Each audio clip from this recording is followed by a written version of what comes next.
te bénissons. Nous te rendons toute la gloire, la magnificence, l'élévation et l'adoration pour des siècles et des siècles. Sois célébré pour tes fils et tes filles qui sont présents. Je te rends toute la gloire pour cet enseignement de l'homme de Dieu que toi-même tu as envoyé parmi nous pour nous apprendre à passer de l'autre côté de la croix. Gloire et honneur te soient rendus pour ce moment important, qui est un moment de grâce, un moment de bénédiction, un moment qui apporte, Éternel mon Dieu, la délivrance, un moment qui nous met directement en contact avec toi, le Créateur. Bénis nos enfants et nous, bénis nos proches et nous, bénis toutes les personnes présentes, au nom de notre Seigneur et Sauveur Jésus-Christ de Nazareth. Merci Seigneur. Amen. Amen. Alléluia. On a été tous bénis en ce moment précis et que Dieu fasse son œuvre dans notre vie. Vous savez, la prière la plus importante qu'un homme puisse faire pour sa vie, c'est de prier de telle sorte que son cœur soit comme une terre fertile. Et quand la parole de Dieu viendra, elle soit sémée à l'intérieur de ce cœur pour porter des fruits. Quand le cœur est comme une terre fertile, soyez-en sûrs, ça veut dire que le sang de Jésus a mis à l'intérieur de ce cœur de l'engrais. Quand la parole de Dieu viendra, elle germera et elle donnera des fruits à sa saison. Amen. Les saisons que nous pouvons comprendre, sachez bien que la saison de l'enfant de Dieu est pour tous les jours. Donc, la parole qui sort doit avoir son impact pour que, à sa saison. La saison de l'enfant de Dieu, c'est face aux circonstances où la parole doit avoir effet. Alléluia. Ce n'est pas comme les saisons de la terre où nous regardons dans cette affaire et on se dit bien que nous sommes en hiver, on ne peut pas planter telle chose, nous sommes en temps, on ne peut pas faire ceci. Mais même en hiver, il y a des plantes qui poussent en hiver. Et ces plantes-là ne poussent pas aussi en pays tropical. Alléluia. Donc, il est important pour nous de considérer tout ce qui sort de la bouche du serviteur de Dieu, tout en priant le Seigneur pour que ça fasse bien à nos âmes. Alléluia. De telle sorte que quand Jésus revienne, nous ne restons pas sur terre ou sous terre pour certains. Alléluia. Soyez bénis et soyez préparés. Priez. Parle à Dieu. Dis, Seigneur, donne-moi un cœur fertile et que la parole qui va venir puisse apporter quelque chose de nouveau, une transformation. Allez, prie, parle à Dieu. Merci Jésus pour ton peuple. Merci Jésus pour tous ceux qui sont présents. Merci Jésus, Dieu créateur de la terre et du ciel. Merci Jésus-Christ, Dieu créateur de la terre et du ciel. Merci pour nos cœurs qui se deviennent des terres fertiles, arrosés par le sang de Jésus-Christ, arrosés par la rosée du Saint-Esprit, l'huile de l'onction de Dieu qui brise le joug. Vienne enlever tout joug de notre vie, de telle sorte à ce que nous soyons légers, que le stress, que la colère, que tout ce qui n'est pas de ta gloire parte de notre vie au nom de Jésus-Christ, et que nos cœurs, éternel mon Dieu, nos cœurs soient préparés, prêts à recevoir la parole que donne ton serviteur. Au nom de Jésus, merci Seigneur pour ta grâce infinie. Et le peuple répond Amen. Amen. Nous allons ici recevoir. Alléluia. Amen. Nous allons recevoir. Amen. Alléluia. Amen. Mon Père et votre grand-père. Alléluia. Alléluia. Nous allons recevoir Papi Gravé.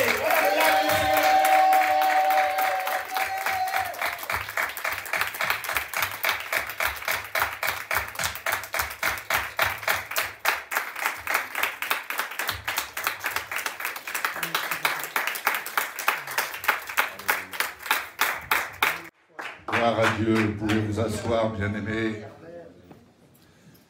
Ethan, ou si quelqu'un, qu'on pourrait me ramener la croix, si elle est toujours debout.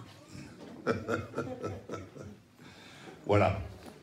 Mais en attendant, tout simplement pour faire un résumé de ce qui s'est dit hier soir, pour ceux qui n'étaient pas là, afin que vous compreniez ce qui va suivre. L'œuvre de la croix, nous avons besoin de la comprendre chaque jour. Si nous ne cherchons pas à saisir l'œuvre de la croix qui concerne chacun d'entre nous, du plus petit jusqu'au plus grand. Alors nous ne comprenons rien à notre salut. Et nous partons dans des exercices qui n'ont rien à voir avec la façon de faire de Jésus. Je veille autant que je puisse veiller à exercer le service du ministère de la façon dont Jésus l'a exercé et veut encore l'exercer au travers des membres de son corps que nous sommes. Comprendre ce qui s'est passé à la croix, c'est comprendre que ta vie, et je m'adresse, permettez que je tutoie, je m'adresse à chacun d'entre vous comme à moi-même. Ta vie, lorsque tu es devant la croix, alléluia. Amen. Merci. Merci, mon frère. Merci, apôtre. L'œuvre de la croix, je veux que vous compreniez. Voyez, je me mets derrière la croix. Sur la croix, il s'est passé un événement. Jésus, le Christ, Jésus, il a été crucifié. Alors nous disons qu'il a été crucifié pour nos péchés. Oui, c'est vrai. Mais quand nous disons qu'il a été crucifié pour nos péchés, nous oublions une chose. Ou tout du moins, nous nous éloignons, nous nous tenons éloignés. Je prie le Seigneur afin que vous compreniez bien. C'est la vérité, il a été crucifié pour nos péchés. Mais en fait, celui qui a été crucifié, c'est toi, c'est moi, c'est ma vieille nature, ta vieille nature, qui a été crucifiée.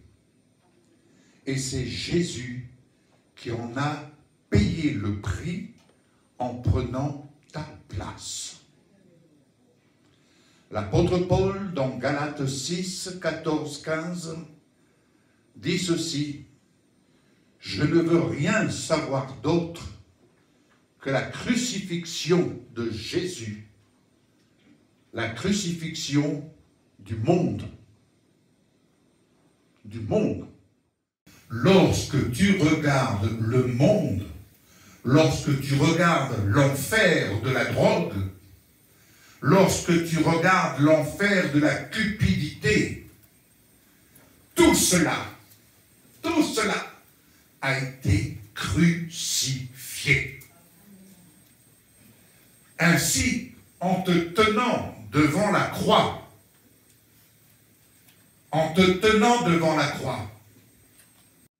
tu ne peux que fléchir, car tu ne peux pas te vanter de quoi que ce soit.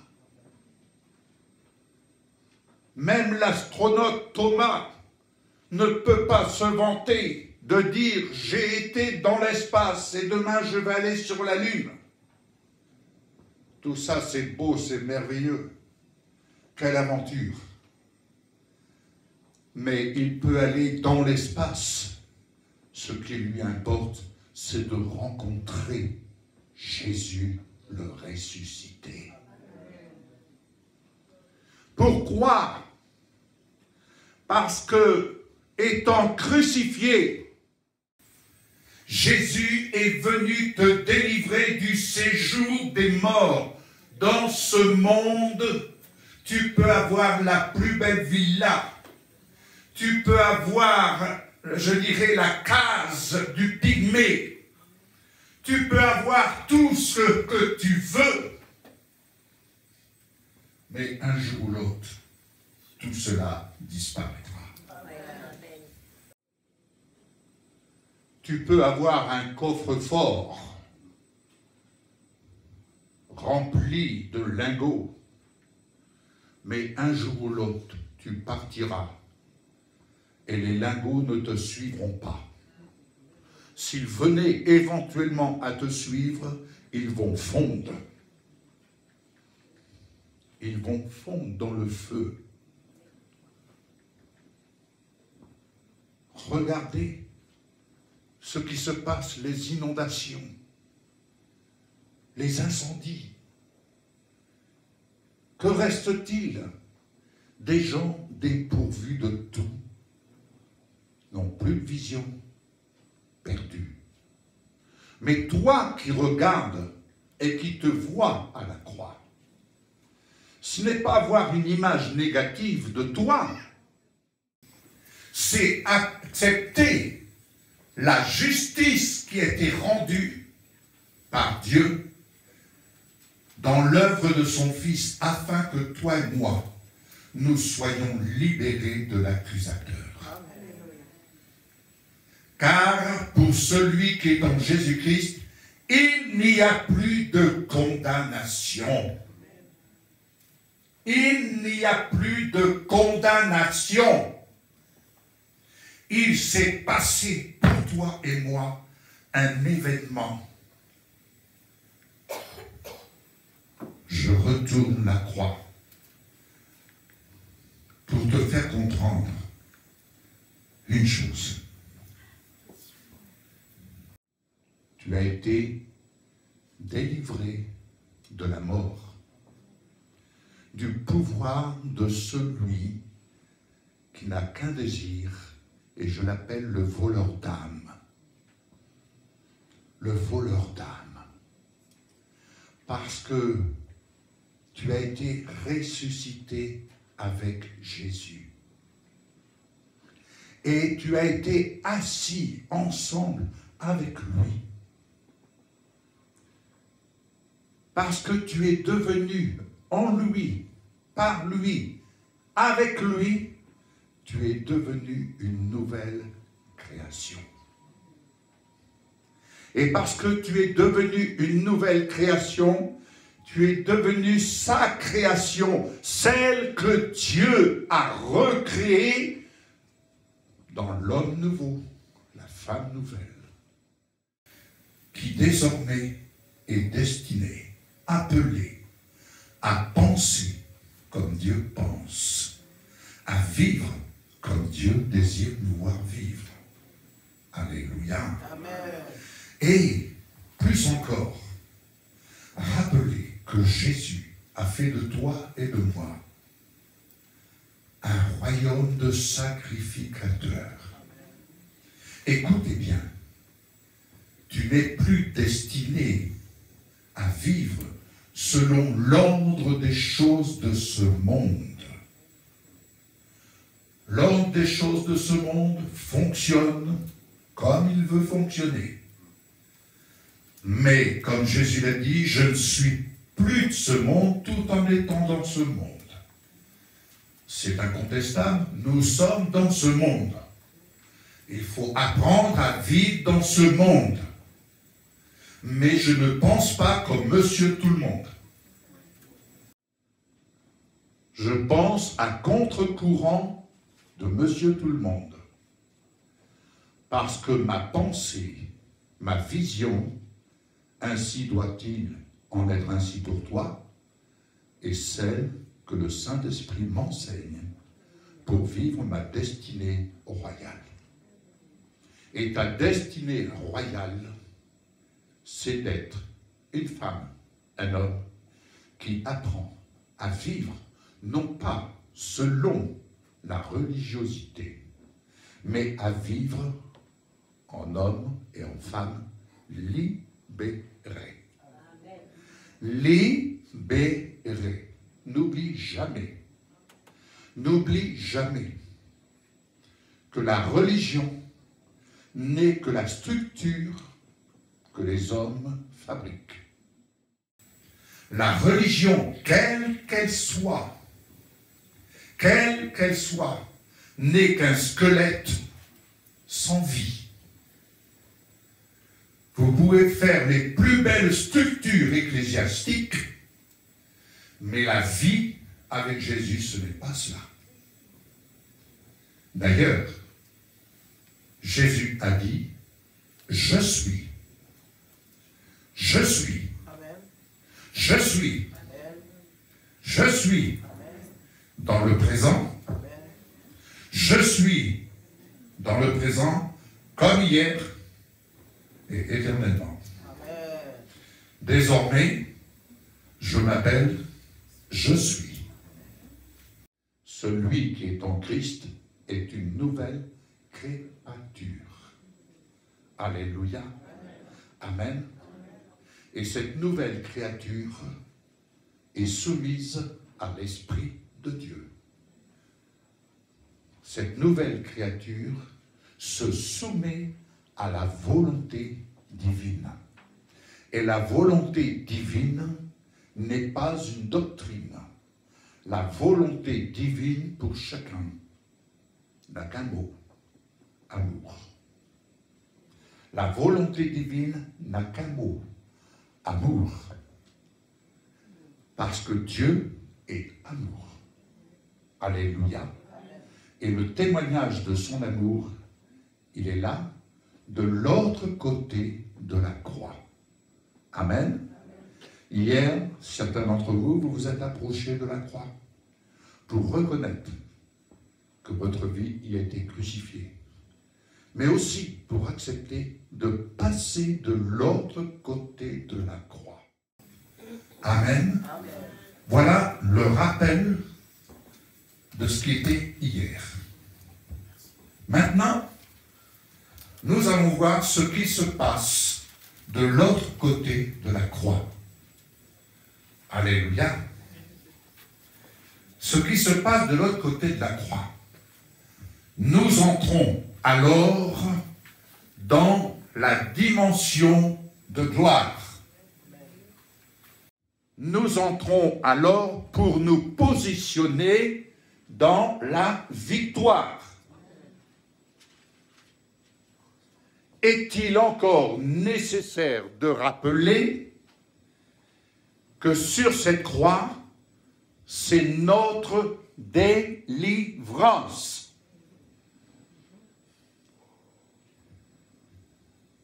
Je redirai ce que j'ai déjà dit.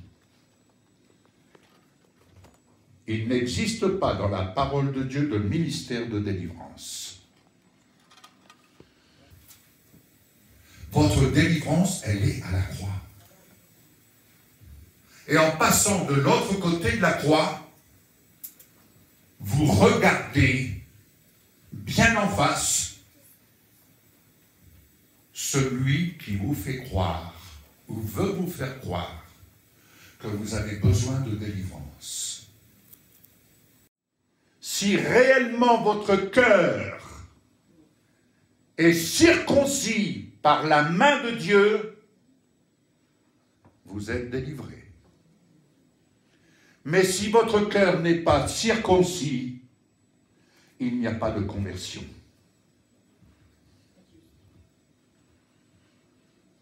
C'est pourquoi, lorsque j'entends « je me suis converti », je dis ce cœur n'est pas converti. Selon la parole que j'entends, il faut corriger notre vocabulaire. Alléluia. Je ne suis pas en train de vous dire que vous n'êtes pas converti. Je dis simplement attention à notre vocabulaire. Il faut employer ce qui est juste. Personnellement, je ne me suis pas converti. Michel et moi, nous ne sommes pas convertis. Jésus est venu convertir notre cœur. Alléluia. Si donc ton cœur est converti, ça veut dire que tu es délivré par l'œuvre de Jésus à la croix. Maintenant, à toi de passer de l'autre côté et de laisser les choses d'hier dans le passé. La vie nouvelle se passe de l'autre côté de la croix. C'est capital. Si la chrétienté n'entre pas de l'autre côté pour cheminer, où Jésus a dit « Je suis le chemin, je suis la vie, je suis la vérité ». Voilà les 3 clauses dans lesquelles nous avons à apprendre à vivre. Amen. Alléluia. Et ça, pas simplement le dimanche, pas simplement les jours de réunion. Non, ça, c'est tous les jours. Tous les jours. Et apprendre à vivre ces 3 clauses, c'est apprendre à dépendre de Dieu. Et dépendre de Dieu, c'est dépendre de l'amour de Dieu. Amen. Venez avec moi dans Éphésiens, chapitre 4, verset 1er.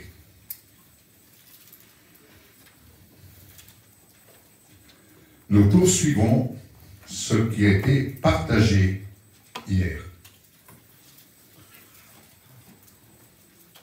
Je vous exhorte donc, moi, le prisonnier dans le Seigneur. C'est l'apôtre Paul qui parle. Il est prisonnier dans le Seigneur. Il est prisonnier de l'amour de Dieu. Il est prisonnier de l'amour de Dieu. Alléluia.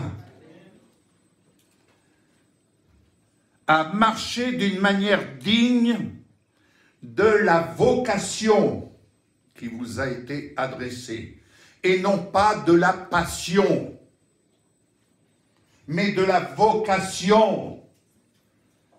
Prisonnier dans le Seigneur, le jour où Jésus est venu entrer dans notre vie, oui, je peux dire aujourd'hui que nous sommes devenus prisonniers. Prisonniers de son amour. Prisonniers de son amour. Avec un seul but, ensemencer la parole. Ensemencer la parole. Alléluia. Et je voudrais encore vous exhorter, dans ce moment, laissez-vous visiter par la parole. Laissez-vous visiter, laissez la parole venir éclairer votre vie. Laissez la parole venir scanner votre vie et vous montrer votre destinée. Amen, amen, amen. Alors il dit ici, et en toute humilité et douceur, avec patience, vous supportant les uns les autres, avec amour. On ne parle pas de l'amour terrestre, on parle de l'amour d'en haut. Nous sommes de l'autre côté de la croix. On chemine maintenant dans le chemin, la vérité et la vie. Vous efforçons de conserver l'unité de l'esprit par le lien de la paix. Cette paix que le monde ne peut pas vous donner. Cette paix qui vient d'en haut. Quand on est mort, que peut nous faire l'ennemi? Vous savez, bien entendu que nous sommes dans ce corps de chair, et Paul pouvait dire, Mais qui me délivrera de ce corps de mort? On a des problèmes. J'ai mes problèmes avec ce corps. Je pense que vous avez aussi les vôtres. Mais je dirais la meilleure solution que j'ai pu trouver jusqu'à maintenant, c'est de faire le mort.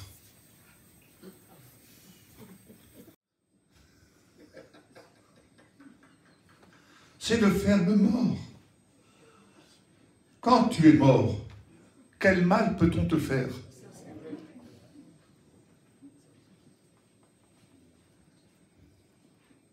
Grâce soit rendue à Jésus-Christ. Alléluia. Si tu réagis, c'est que tu n'es pas encore mort. Si tu réagis, c'est que tu n'es pas mort. Alléluia. Si le grain de blé ne meurt pas, il ne peut pas porter de fruits. Le grain de blé doit passer par cette phase de mort.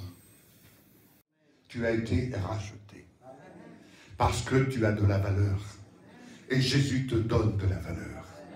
Alléluia. Et l'amour est valorisant. L'amour donne de la valeur. Amen. L'amour donne de la valeur.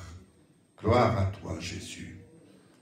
Il y a un seul corps et un seul esprit. Amen. Alléluia. Mais je voudrais, pour étayer, je vais enfoncer le clou, comme on dit.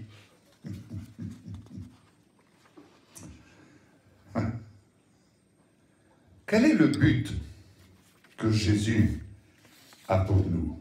Éphésiens 4. Éphésiens 4.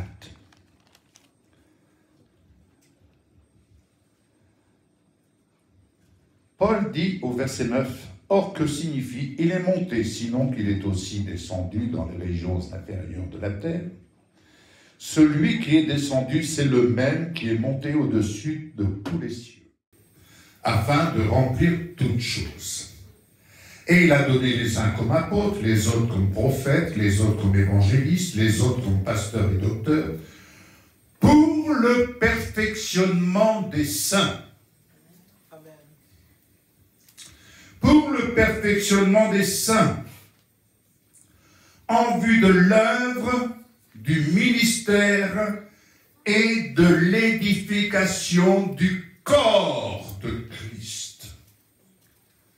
Pas en vue de l'œuvre de mon ministère, mais en vue de l'œuvre du ministère du corps de Christ.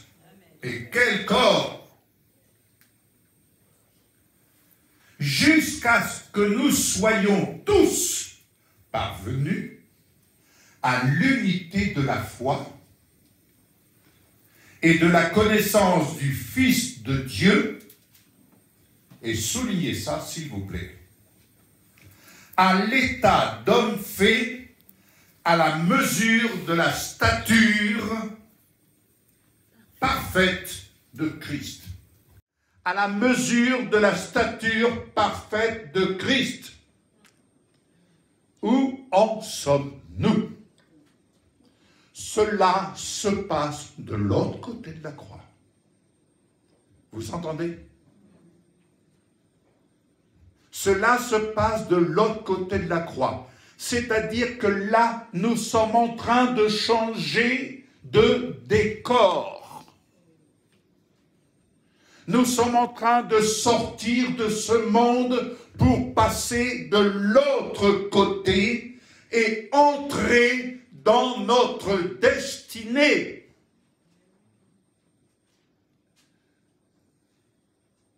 Amen. Est-ce que vous acceptez cela?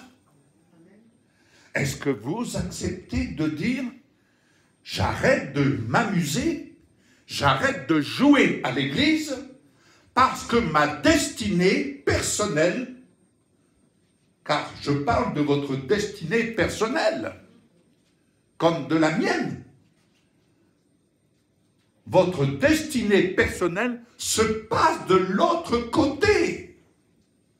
arrêtez de vous planter devant la croix dès lors que vous reconnaissez l'œuvre de Jésus accomplie à la croix pour vous. Passez de l'autre côté. C'est votre passeport. C'est votre passeport. C'est votre passe sanitaire. Amen. C'est votre passe sanitaire.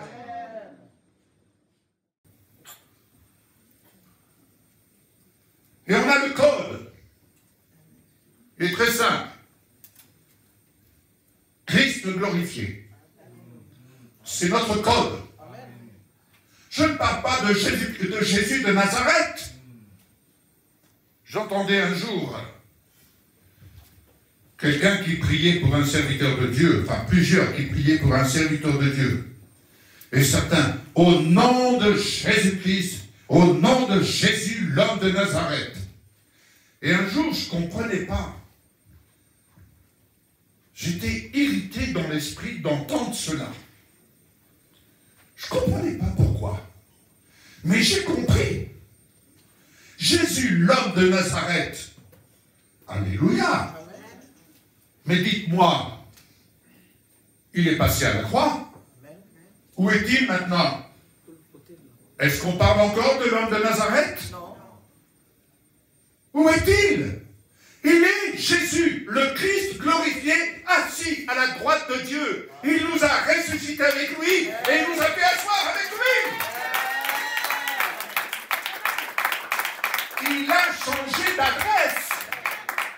Il est retourné de là où il venait. Et il a reçu pour nous la couronne de gloire. Nous n'avons plus à subir la couronne d'épines. La couronne de la souffrance, c'est terminé. N'allez pas dire à un malade, « Oh, tu sais, c'est la volonté de Dieu que tu sois malade. » Vous êtes en train de lui remettre la couronne d'épines sur sa tête. Ça va à l'encontre du plan de Dieu. Et n'allez pas faire des proclamations. « Au nom de Jésus, je proclame que tu es guéri. » Et s'il n'y a pas de livraison, qu'est-ce que vous allez lui dire? Il y a tellement de proclamations aujourd'hui.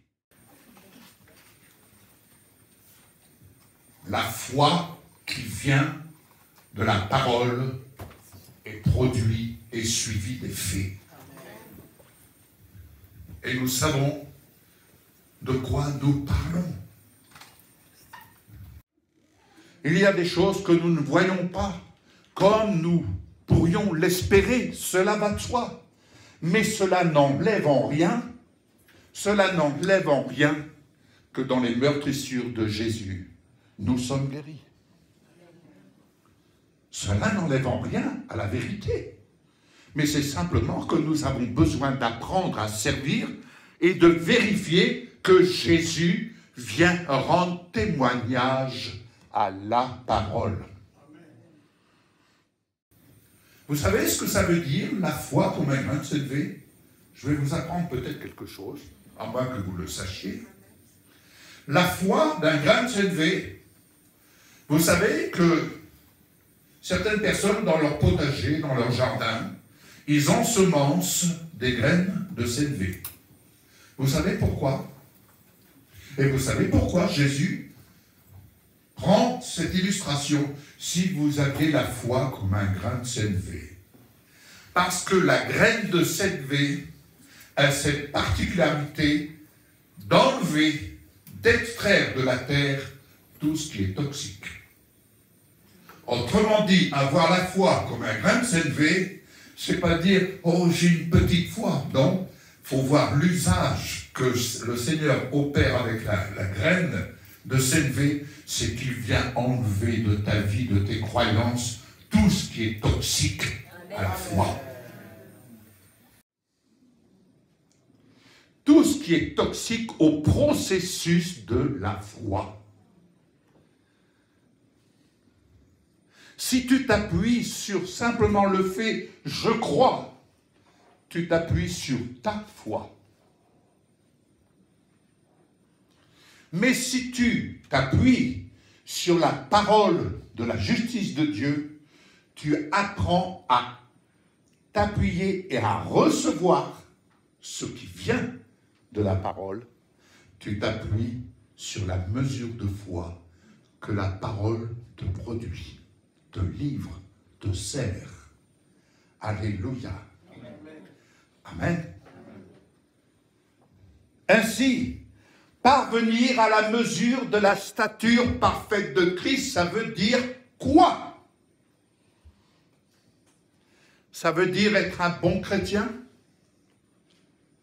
Ça veut dire avoir un témoignage? Oh, il faut que les gens voient que je suis un bon chrétien. Mais non. Mais non. C'est parvenir ce à quoi et ce vers quoi le Saint-Esprit veut te conduire et te montrer ce que Jésus a fait de toi. J'ai bien dit ce que Jésus a fait de toi. Sais-tu ce qu'il a fait de toi? Qui connaît Jésus?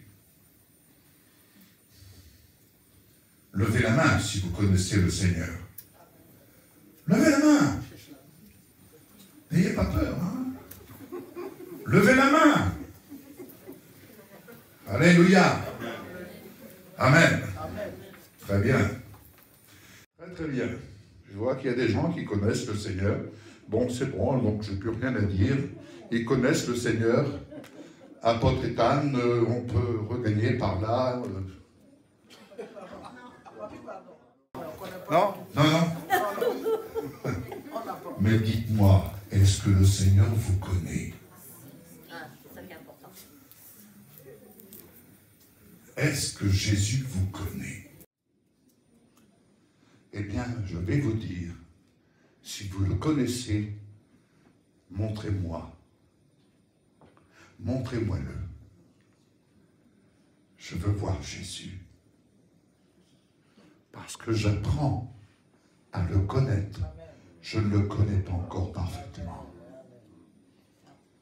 Je ne le connais pas encore parfaitement. Mais chaque jour qu'il me donne, j'apprends à le connaître. Et vous savez comment?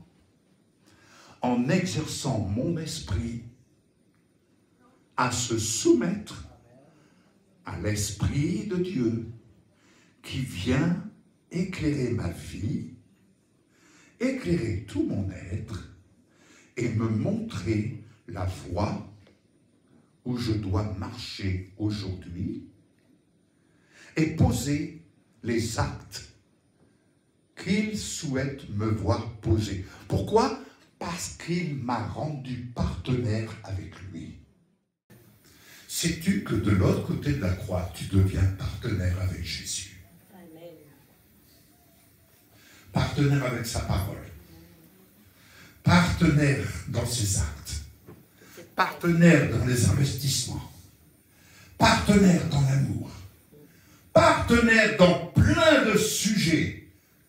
Partenaire dans ses œuvres quand Jésus dit « Tu en feras de plus grandes que j'ai pu en faire ».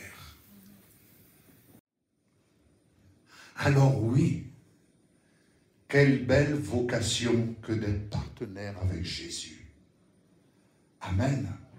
Et chacun avec la mesure de foi qu'il reçoit chaque jour.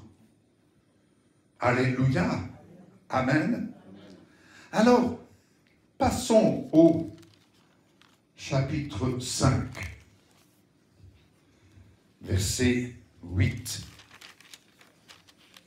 Savez-vous que la parole, Jésus est la parole, et elle est, et qu'est-ce qu'elle est la parole? Elle est lumière. Amen. Amen.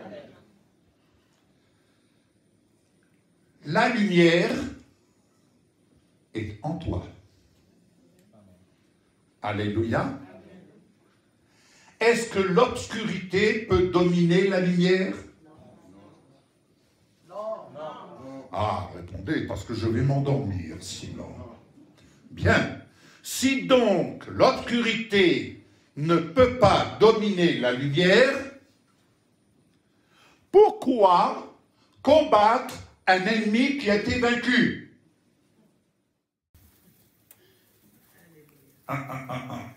Là, n'est-ce pas mon frère? Pourquoi combattre un ennemi qui a été vaincu? Pourquoi l'obscurité viendrait dominer la lumière? Quand tu as le sentiment d'être dominé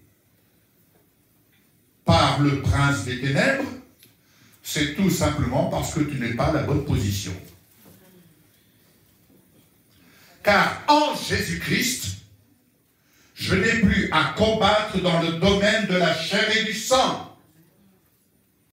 Je suis dans une autre phase. L'apôtre Pierre dit ceci: résistez d'une foi ferme. À partir de quel endroit tu peux résister? Est-ce que c'est à partir d'en bas ou est-ce que c'est à partir d'en haut? Est-ce que vous comprenez la logique des choses?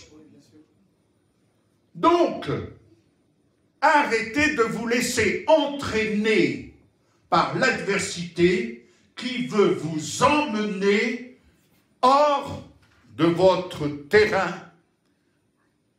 là où vous êtes destiné à vivre. C'est-à-dire, je suis en position de résister d'une foi ferme face à l'adversité. Voilà, je suis sur mes deux jambes. Et je résiste. Et je regarde mon ennemi en face. Il vise à me faire bouger. Il vise à m'entraîner sur son cheval. Mais ce n'est pas le cheval du vainqueur. C'est le cheval de la perdition. Et il vous entraîne. Et vous allez combattre. Oh, quel combat! Non, tu t'es simplement laissé amuser par l'adversité. Parce que je regarde l'adversité et je lui montre mon identité en Christ. Tu oublies une chose. Tu oublies l'identité que je suis. Car mon identité, elle est en Jésus. Si tu as un problème avec moi, va le régler avec Jésus. Jésus va te dire ton problème. Et il va te dire, tu ne te rappelles pas, il y a plus de 2000 ans, je t'ai vaincu à la croix. Et lorsque vous êtes là à vous laisser déstabiliser, c'est tout simplement que vous ne lui rappelez pas que, et je voudrais te dire une chose, il y a plus de 2000 ans, il m'est arrivé quelque chose, c'est que j'ai un ami qui s'appelle Jésus. Et il a été crucifié, et j'ai vu que en fait, c'est moi qui ai été crucifié. Et que maintenant, je suis passé de l'autre côté de la croix. J'ai le bouclier de la foi. Je suis revêtu de Jésus-Christ glorifié. Amen. Et que, en fait, tu as été vaincu. Et moi, j'ai plus de problème. Tu peux te battre tout seul, mais je n'ai pas à discuter avec quelqu'un qui a été vaincu. Mais bien aimés, lorsque nous comprendrons ce cheminement important dans lequel l'Esprit de Dieu nous appelle à vivre, alors peut-être que nous pourrons commencer à vivre le véritable réveil.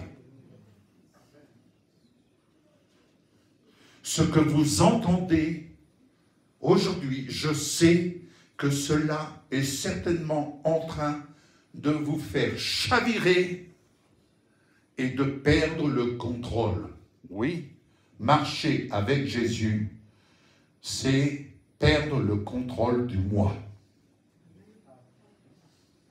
Ce n'est plus moi qui vis, c'est Christ qui vit en moi. On peut venir me dire n'importe quoi. On peut venir me présenter toutes sortes de philosophies.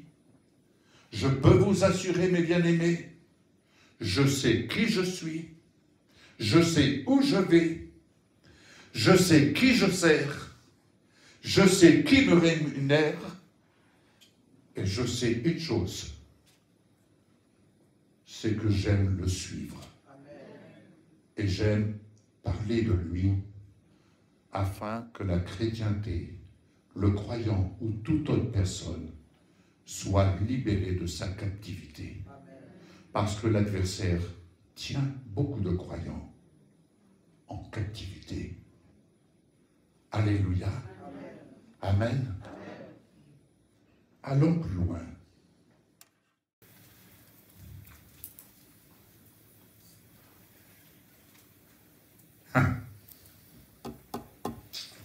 Alléluia. Oh Jésus. J'ai un passage à lire, mais je vais le lire après. Colossiens, chapitre 1er. Colossiens, chapitre 1er, versets 12 à 23. Versets 12 à 23. Ainsi, mes bien-aimés, comme vous avez toujours obéi, mettez en œuvre votre salut.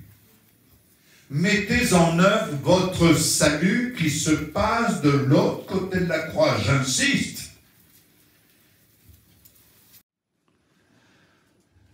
Avec crainte et tremblement, non seulement comme en ma présence, mais bien plus encore maintenant que je suis absent.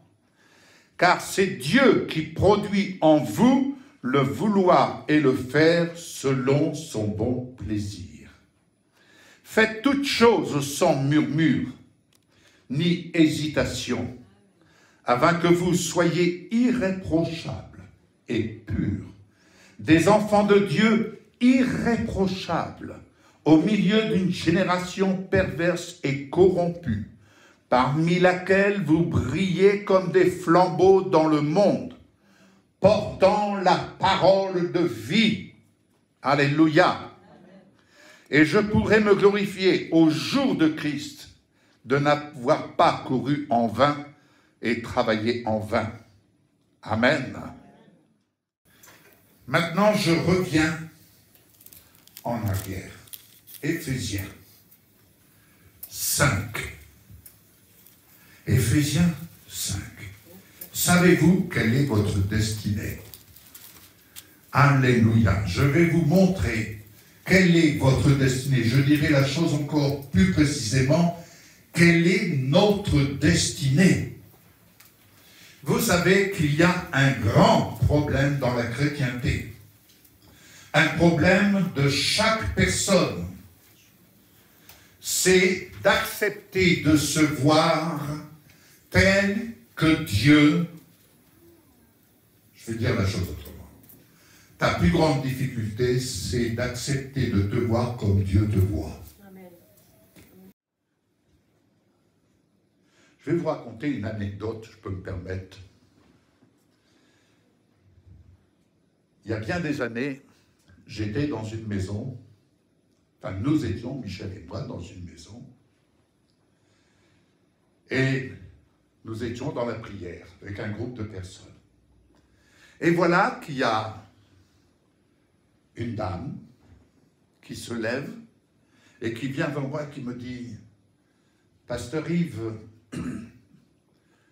pourriez-vous prier pour que mon mari revienne à la maison ?» Cela faisait plusieurs années que son mari était parti. Et alors, ce jour-là, il m'est arrivé, c'est arrivé une fois seulement dans ma vie, et je vous avoue que lorsqu'on se rencontre avec, c'est devenu une amie, lorsqu'on se rencontre, on se marre. on rigole. Il faut savoir rire avec le Seigneur. Et je la regarde, et il y avait un miroir. Et je me dis, vous permettez, ma sœur, regardez-vous dans le miroir. Alors elle se regarde, et je lui dis textuellement,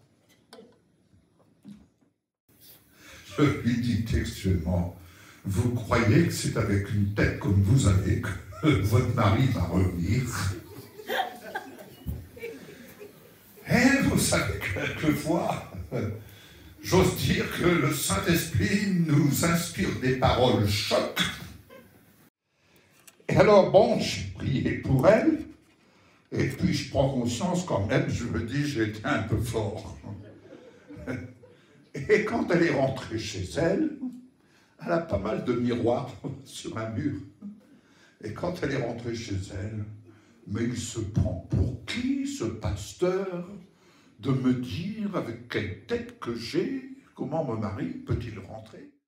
Et elle passe, et puis elle se jette un coup d'œil dans le miroir, elle passe, puis elle revient, et un seul coup, elle se dit, mais oui, c'est vrai, avec une tête comme j'ai là, je pense que mon mari ne reviendra pas. Il ne reviendra pas. Et comme on dit, elle a modifié, si vous me permettez, elle a modifié la façade. Elle a modifié la façade.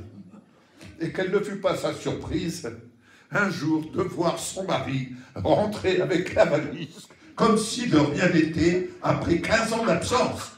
Après 15 ans d'absence, il est rentré à la maison. Ah, un très cher ami qui vient de nous quitter pour entrer dans la patrie céleste. Mais, voyez-vous, c'est important d'apprendre à se voir comme Dieu le voit. Mon frère, ma sœur, je ne sais pas comment tu te vois dans le miroir de la parole de Dieu. Je vous disais tantôt, laissez votre vie être visitée par la parole. Qu'est-ce que vous allez voir? Vous allez voir tous vos défauts? Vous allez voir tous vos défauts? Mais si vous passez votre temps à regarder tous vos défauts, alors dites-moi, vous n'êtes pas sorti de l'embrouille. Hein? Vous n'êtes pas sorti de l'embrouille. Parce que de la façon dont vous vous regardez, c'est aussi la façon dont vous regardez l'autre. La façon dont on se regarde, c'est aussi la façon dont on regarde l'autre. Comment Jésus vous voit-il désormais, puisque nous sommes devenus une nouvelle créature? À quoi passez-vous votre temps, mes bien-aimés? Je vais vous montrer comment Jésus nous voit, te voit comme il me voit. Alléluia. Tu es une personne de valeur. Tu es une personne de valeur. Amen. Tu es véritablement une personne de valeur. Amen. Alléluia. Amen. Oh. Tu es véritablement une personne de grande valeur. Amen.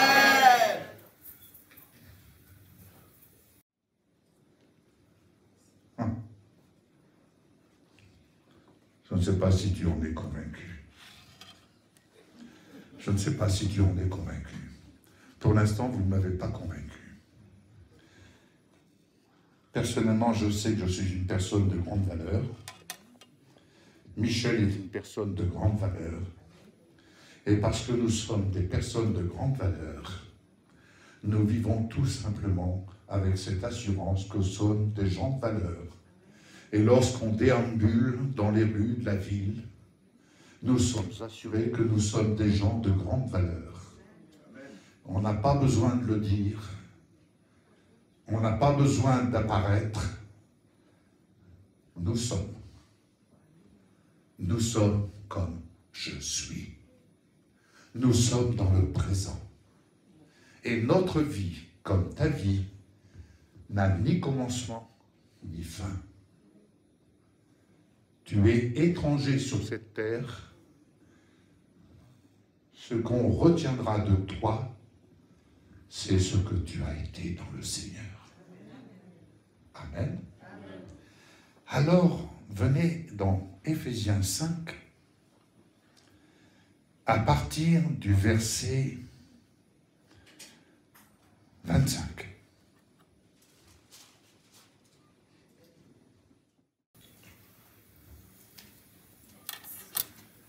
Mais pour ne pas léser personne, homme ou femme, je lirai à partir du verset 22. Femme, je parle avec un ton. Femme, je veux employer le langage femme. Il y a le langage homme. Vous savez que l'homme doit apprendre le langage femme. Et la femme doit apprendre le langage homme. Sinon, on ne se comprend pas. Femme, que chacune soit soumise à son mari. Amen. Alléluia. Comme au Seigneur. Amen. Comme au Seigneur. Car le mari est le chef de la femme. Comme Christ est le chef de l'Église, qui est son corps, et dont il est le sauveur. Or, de même que l'Église est soumise à Christ, les femmes aussi doivent l'être à leur mari en toutes choses. Si nous voulons avoir une femme soumise, qu'elle soit soumise à l'amour. Qu'elle soit soumise à l'amour, pas à la dictature. Amen. On est d'accord. Oui. Calme-toi, chérie. Maman Michel. Maman Michel. Oui. Papa, vas-y. Marie, là j'emploie. Marie, que chacun aime sa femme, comme Christ a aimé l'Église, et s'est livré lui-même pour elle. Vous entendez, Marie? Il s'est livré lui-même pour elle, afin de la sanctifier, en la purifiant, et en la lavant par l'eau de la parole. Ça va être un peu compliqué. Les gens ne sont pas Jésus, papa. En fait, laver son épouse par l'eau de la parole.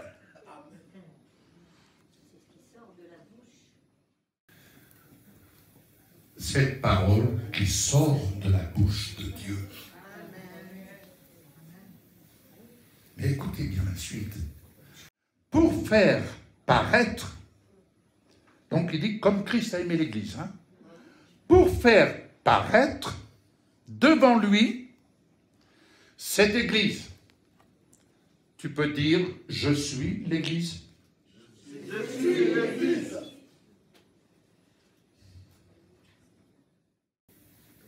Vous pouvez dire, je suis l'Église. Je suis l'Église. Il n'y a pas grand monde qui lève les mains. Oui, c'est vrai. Je suis l'Église. Alléluia. Je suis l'Église. Affiche ton identité. Il faut afficher votre identité. Amen. Les anges sont là avec nous.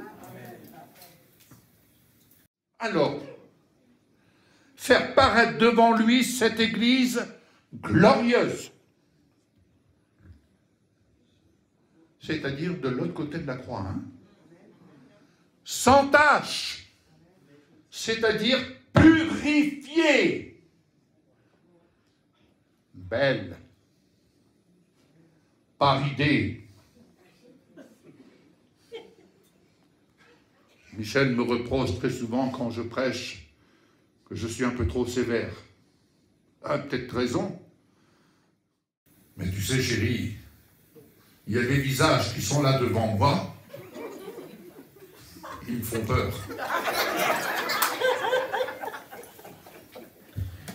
Non, vous êtes des salauds. Pardon. Mais écoutez, une église glorieuse sans tache, ni ride. Mes sœurs, n'allez pas chercher des produits de beauté pour enlever les rides. Oh, j'ai une petite ride ici. Écoutez, nous avons un remède qui est aussi simple. Très souvent, on nous dit, mais vous ne changez pas. Vous êtes toujours le même. Et moi non plus, je n'ai pas changé. Je suis toujours les mêmes. Vous connaissez? Mais en fait, pourquoi? Parce que nous parlons Jésus, le Christ glorifié dans notre vie. Celui qui vit en moi s'appelle Jésus, Christ glorifié. Donc, une église sans tache, ni ride, ni rien de semblable, mais sainte et irréprochable. Voilà Jésus, le Christ, tel qu'il s'est représenté et qu'il se représente cette église aujourd'hui, comme hier et comme demain. Amen. Amen. Ne croyez-vous pas, bien-aimés, qu'il est temps de quitter l'ordre des choses de ce monde? Quand je dis de quitter, de s'attarder sur l'ordre des choses de ce monde. Est-ce que vous croyez que nous avons véritablement du temps à perdre? Ne croyez-vous pas qu'il est temps de travailler à l'œuvre de notre salut et de s'approprier ce qui a été porté à notre compte et de prendre possession de ce que nous possédons en Jésus, le Christ glorifié?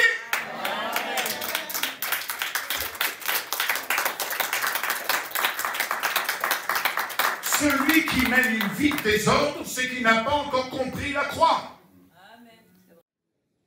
On n'est pas là pour juger qui que ce soit.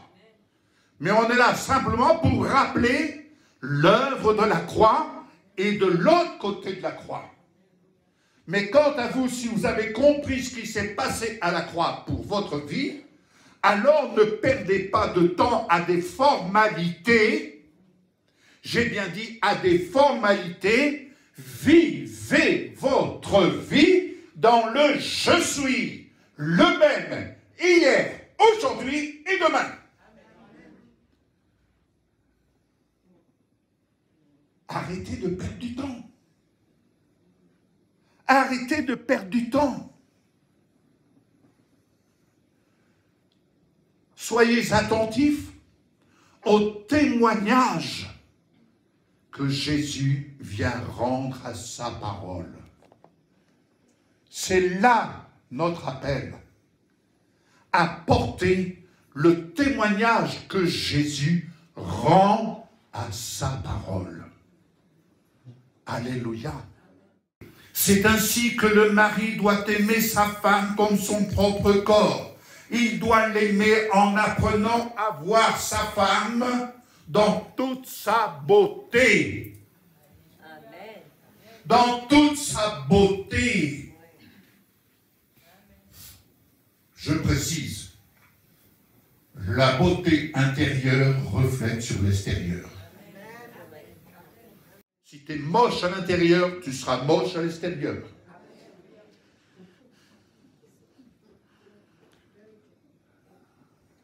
Si tu es moche à l'intérieur, oh, si ton âme est moche à l'intérieur, sois assuré que ça va se voir à l'extérieur. On en rencontre, hein. On rencontre des âmes qui sont vraiment moches, mais Dieu les aime. Alléluia. Je vais clôturer ici, il est déjà 18h22. Ça passe le temps ici, un mot. Hein. C'est le temps de l'Occident. Oh là là là là. À Royan, ça passe moins vite. Hein. Oui, c'est l'Afrique, Royan. Ah oui. À Royan, ça passe moins vite, je vous assure. Hein. Mon Dieu. Bon. Car jamais personne n'a haï sa propre chair, mais il la nourrit. Il la nourrit. Oh, il n'est pas en train de la gaver, hein. N'est-ce pas? Le mari n'est pas en train de gaver sa femme. Non, il la nourrit de bonnes paroles, assaisonnées de sel. Amen. Ça va, chérie? C'est ce que tu fais tous les matins. Hein? Tu penses que le message passe bien? Ah oui, parce que moi je vis ça. Hein? Voilà, tu le vis. C'est ce que nous vivons, n'est-ce pas? Alléluia. Hein? Il me dit je suis belle quand je suis tout ébouriffée. Ah oui? Mais bien sûr. C'est bien pour mon père. Alléluia. Ainsi, c'est pourquoi... Alors écoutez bien ça. Quelle relation cherchons-nous à avoir avec Jésus, le Christ glorifié? Écoute bien ça. Ça, c'est une révélation. C'est pourquoi l'homme quittera son père et sa mère, s'attachera à sa femme, et les deux deviendront une seule chair. Jusque-là, ok. Mais Paul ajoute, ce mystère est grand, je dis cela par rapport à Christ et à l'Église. Je dis cela par rapport à Christ et à l'Église. Quelle relation cherchons-nous à vivre avec le Christ glorifié? Quelle relation vivante cherchez-vous, désirez-vous vivre avec Jésus-Christ? Vous voyez d'où on est parti? Ce que Jésus, ce que le Christ, qui a aimé l'Église, tel qu'il se l'est représenté à la croix de Golgotha. Vous imaginez l'œuvre de la croix? L'œuvre de la croix, Jésus s'est représenté son Église, son épouse, telle que l'apôtre Paul vient de nous la décrire en quelques mots. Et il parle de cette relation vivante avec le Christ glorifié. Bien-aimé, tu as du travail à faire, tu as des choses à vivre, tu n'as plus de temps à perdre, travaille pendant qu'il fait jour. J'ai bien dit pendant qu'il fait jour.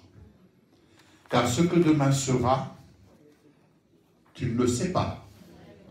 Et ne cherche pas à le savoir. Ce qui t'importe, c'est de savoir ce que Jésus désire vivre avec toi.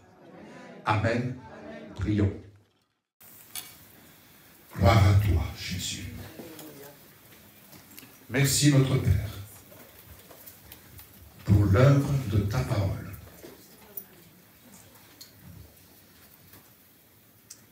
Merci pour l'œuvre de ta parole. C'est toi qui viens rendre témoignage à ta parole, tandis qu'elle trouve le chemin des cœurs.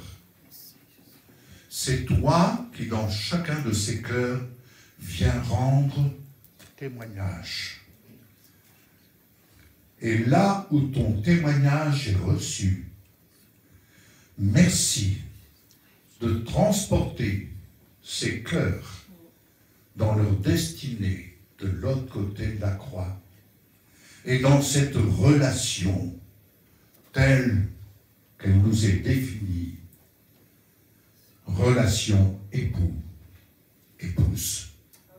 Au nom de Jésus, merci parce que tu exprimes la beauté de ton Église, celle dont chacun d'entre nous sommes censés être devant toi. Au nom de Jésus-Christ, je te remets, mes bien-aimés, à ta grâce. Soyez bénis, vous et votre famille. Vous allez partir, rentrer chez vous. Vous ne pourrez plus vous regarder de la même manière. Apprenez à vous regarder dans le Christ glorifié. Amen.